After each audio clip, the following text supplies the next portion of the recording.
பார்த்துட்டாங்க. அந்த concerned minister என்ன செஞ்சார், அவர் அதுக்கப்புறம் பார்த்தா அப்படியே வாயை மூடி ரொம்ப மௌன குருவாகிட்டார். இவர் சொல்கிறார்ல மௌன குருன்னு, இப்போ நம்ம சிஎம் யாரை பிஎம்ஐ சொன்னாரோ, ஆமாம் விஸ்வகுரு இல்லை மௌன குருன்னு. ஆனால் இவங்க மினிஸ்டர் தான் அந்த ஆடியோ ரிலீஸ்க்கு அப்புறம் பார்த்தா சைலண்ட்டாகி மௌன குரு ஆனார். அதுக்கப்புறம் அவரை வேறு இதில் போட்டார். ஏன்னா அதை டெவலப் பண்ணணுன்னு போட்டார். அதை டெவலப் பண்ணாரா என்ன பண்ணாருங்கிறது யாருக்கு தெரியும், அது போயிட்டுருக்கு.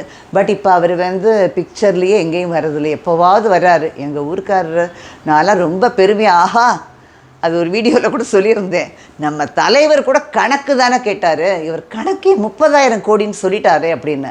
என்ன நடக்குது பார்க்கலாம். 2 இயர்ஸில் வந்தோடனே இவ்வளோ பெரிய ஒரு இது நடந்திருக்கே அப்படின்னு நினச்சேன். ஆனால் அது அப்படியே 1 இயர் ஆகுது, முடிஞ்சு போச்சு. இப்போ அடுத்து ஜாஃபர் சாதிக் இதுவும் அப்படியே முடிஞ்சிடும். ஆனால் இவங்களுக்குள்ள அலகேஷன், நீ யோக்கியனா, நீ பாரு, நீ இவனா, இவர்